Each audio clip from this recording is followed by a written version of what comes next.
Hello అండి అందరికీ. ఈరోజు మనమైతే చికెన్ దమ్ బిర్యానీ ఎలా చేసుకోవాలో తెలుసుకుందాం. నేను స్క్రీన్ పైన చూపిస్తున్న గ్లాస్ అయితే ఉంది కదా, దీన్ని సోల గ్లాస్ అంటారు. ఈ సోల గ్లాస్తో ఒక 3 గ్లాసుల బాస్మతి రైస్ అయితే ఇలా ఒక గిన్నెలో అరగంట సేపు అయితే నానబెట్టేసుకుందాం. తర్వాత మనం ఫ్రెష్గా తెచ్చుకున్న చికెన్, ఇదైతే మేము 1 కేజీ చికెన్ తెచ్చుకున్నామండి. ఇదైతే ముందుగా ప్రిపేర్ చేసి పెట్టుకున్న అల్లం వెల్లుల్లిపాయ పేస్ట్. ఇందులో టేస్ట్ కోసం మేము ఒక 6 జీడిపప్పులు అయితే యాడ్ చేసుకున్నాం. వాటితో కలిపి ఇలా ఒక పేస్ట్ అయితే ప్రిపేర్ చేసుకున్నాం. ముందుగా మనం కడిగి పెట్టుకున్న చికెన్లో 2 table spoon salt, 1/2 table spoon పసుపు, 2 టేబుల్ స్పూన్స్ గరం మసాలా, ముందుగా తయారు చేసి పెట్టుకున్న అల్లం వెల్లుల్లిపాయ పేస్ట్, 2 టేబుల్ స్పూన్ల కారం, 2 టేబుల్ స్పూన్ల చికెన్ మసాలా, అలాగే ఒక 1/2 కప్పు పెరుగు, 2 నిమ్మకాయల రసం, ముందుగా తరిగి పెట్టుకున్న కొత్తిమీర, పుదీనా, 1 స్పూన్ కుకింగ్ ఆయిల్ వంట నూనె వేసి దీన్ని బాగా కలిపి ఒక అరగంట సేపు నాననివ్వాలండి. ఇప్పుడు ఇలా దలసరగా ఉన్న ఒక బిర్యానీ డేక్ష అయితే తీసుకుని దాంట్లో కొంచెం నెయ్యి నూనె వేసుకొని ఇలా బ్రౌనిష్ కలర్లో ఉల్లిపాయలు వేపి పక్కనైతే పెట్టుకుందాం. మళ్ళీ ఇదే డేక్షాలో కొంచెం నెయ్యి యాడ్ చేసుకుని దీంట్లో మసాలాలన్నీ వేపుదామండి. ఒకటి చెప్తాను. ముందుగా మనం స్టవ్ని లో ఫ్లేమ్లో పెట్టుకుందాం, లేకపోతే మసాలాలు అనేవి అన్నీ మాడిపోతాయి. సో ఇప్పుడు ఒకటి వేయడం స్టార్ట్ చేద్దాం. ముందుగా దాల్చిన చెక్క, ఒక 10-12 మిరియాలు,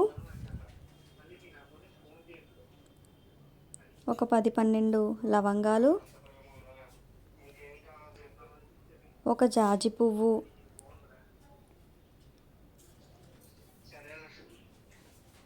ఒక 3 జాజి మొగ్గలు వేసి వాటిని ఇలా వేగనివ్వాలండి. వేగించిన తర్వాత మనం ముందుగా ప్రిపేర్ చేసి పెట్టుకున్న మ్యారినేటెడ్ చికెన్ తీసి ఇందులో వేయాలండి. లో ఫ్లేమ్లో పెట్టి ఈ చికెన్ అయితే ఇందులో వేసేయాలండి. ఇది మసాలాలతో మంచిగా కలిసేలా నీట్గా కలిపేసుకుని ఆయిల్ చికెన్ నుంచి సెపరేట్ అయ్యే వరకు, అంటే చికెన్ ఒక హాఫ్ వరకు కుక్ అయ్యే వరకు దీన్ని స్టవ్ మీద అయితే అలా మూత పెట్టి ఉంచేయాలండి. మరి పక్కన వేరొక స్టవ్ మీద ఒక గిన్నె తీసుకొని దాంట్లో కొంచెం ఆయిల్ వేసి బిర్యానీ ఆకు, దాల్చిన చెక్క, లవంగం ముగ్గలు, మిరియాలు, జాజి మొగ్గ, జాజి పువ్వు వేసి కొంచెం సేపు ఫ్రై చేయాలండి. దీంతోపాటు రుచి కోసం కొంచెం నెయ్యి యాడ్ చేసుకుంటే మన బిర్యానీకి మరి కాస్త రుచి అయితే పెరుగుతుందండి. దీంతో ఇవి 2 నిమిషాలు వేగిన తర్వాత దీంట్లో ఒక 2 లోటాలు వాటర్ వేసి 1 స్పూన్ ఉప్పు, 1/2 స్పూన్ పసుపు వేసి దీన్ని కొంతసేపు మరగనివ్వాలి. ఇప్పుడు మనం చికెన్ ఎంతవరకు ఉడికిందో చూసేద్దామండి. చూసారు కదా, చికెన్ ఒక 50% ఉడికిపోయినట్టే. మనం దీన్ని అలాగే ఉంచి మళ్ళీ మూత పెట్టేద్దాం. ఇప్పుడు అరగంట సేపు నానబెట్టి పెట్టుకున్న బాస్మతి రైస్ని ఈ మరుగుతున్న మసాలా నీళ్ళలో అయితే యాడ్ చేసేద్దామండి. ఇలా ఈ రైస్ ఒక 80% వరకు ఉడికే వరకు ఉడికించేయాలండి. చూసారు కదా, కొంతసేపటికి రైస్ అయితే ఎలా ఉడికిపోయిందో. ఒకసారి ఉడికిందో లేదో చెక్ చేసేసుకుని ఇప్పుడు ఈ రైస్ అందరినీ అందులో నీళ్ళంతా డ్రైన్ అయిపోయేలాగా నీట్గా వాష్ చేయాలండి.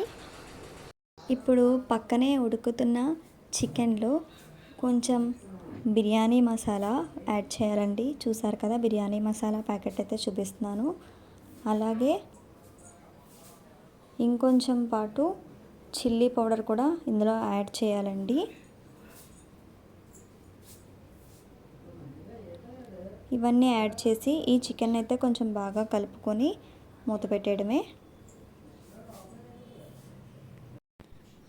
తర్వాత మనం ముందుగా నీళ్ళన్నీ వాడ్చిపెట్టుకున్న బిర్యానీ రైస్ ఉంది కదా, ఉడకబెట్టేసింది. ఈ బిర్యానీ రైస్ని ఒక లేయర్గా ఇలా చికెన్ పైన వేస్తామండి. వేసుకొని దాన్ని నీట్గా ఇలా సర్దేసుకొని దాంట్లో ముందుగా గోల్డెన్ బ్రౌన్లో కలర్లో వేపు పెట్టుకున్న ఆనియన్స్ ఇలా చల్లుకొని, అలాగే ముందుగా తరిగి పెట్టుకున్న పుదీనా అండ్ కొత్తిమీర కూడా యాడ్ చేయాలండి. ఇది ఒక లేయర్ వచ్చినట్టే. దీంట్లో మధ్యలో కొంచెం బిర్యానీ ప్యాకెట్ ఉంది కదా మసాలా, ఆ మసాలా అయితే యాడ్ చేస్తాం. అలాగే రుచి కోసం కొంచెం నెయ్యి కూడా యాడ్ చేస్తాం. ఇప్పటి వరకు ఫస్ట్ లేయర్కి ఏ విధంగా అయితే చేసామో సేమ్ అలాగే సెకండ్ లేయర్కి కూడా చేయాలండి. వీడియోలో చూపిస్తున్నాను, చూసేయండి. చూసారు కదా, ఇప్పుడు వీడియోలో మేము ఏ విధంగా అయితే చేసామో ఆ విధంగానే సేమ్ మీరు కూడా చేయండి, ఖచ్చితంగా బాగుంటుంది. అండ్ ఇప్పుడు ఈ బిర్యానీ పైన మూత పెట్టేయాలండి. మూత పెట్టి పక్క స్టవ్ వెలిగించి దానిపైన ఒక పాన్ పెట్టి దానిపైన ఈ మన బిర్యానీ గిన్నె అయితే పెట్టేయాలండి. ఇప్పుడు ఈ పైన ఉన్న మూతని పక్కకి తీసుకొని దీన్ని మనం మంచిగా అంటే బిర్యానీలో ఉన్న ఆవిరి బయటికి రాకుండా ఇలా కవర్ చేయాలండి. వీడియోలో చూపించిన విధంగా కవర్ చేసుకోండి మీరు కూడా. అండ్ దానిపైన మూత పక్కకి ఎటు చెదరకుండా మేమైతే సన్నికల్ రాయిని అయితే పెట్టామండి. ఇప్పుడు ఇలా ఇది ఒక 45 మినిట్స్ అయితే ఉడకనివ్వాలండి. ఉడికిన తర్వాత మాకు వచ్చిన ఫైనల్ రిజల్ట్ అయితే ఇది. బిర్యానీ చాలా టేస్ట్గా ఉన్నది. ఇంకా లేట్ ఎందుకు అనేసి మేము అప్పుడే తినేయడం కూడా స్టార్ట్ చేసాం. చూసారు కదా, చాలా టేస్ట్గా ఉంది. మీరు కూడా ఎప్పుడైనా స్పెషల్ అకేషన్స్ ఆర్ స్పెషల్ డేస్లో ఇలా బిర్యానీని ట్రై చేయండి, ఖచ్చితంగా బాగుంటుంది. మీ పిల్లలకైతే చాలా బాగా నచ్చుతుంది. చూసారు కదా, నా వీడియో నచ్చినట్లయితే నా యూట్యూబ్ ఛానల్ని ఇప్పుడే సబ్స్క్రైబ్ చేయండి, పూజిత గెలాక్సీ. అండ్ నా వీడియోని లైక్ చేయండి, షేర్ చేయండి, సబ్స్క్రైబ్ చేయండి. బాయ్, మళ్ళీ కలుద్దాం.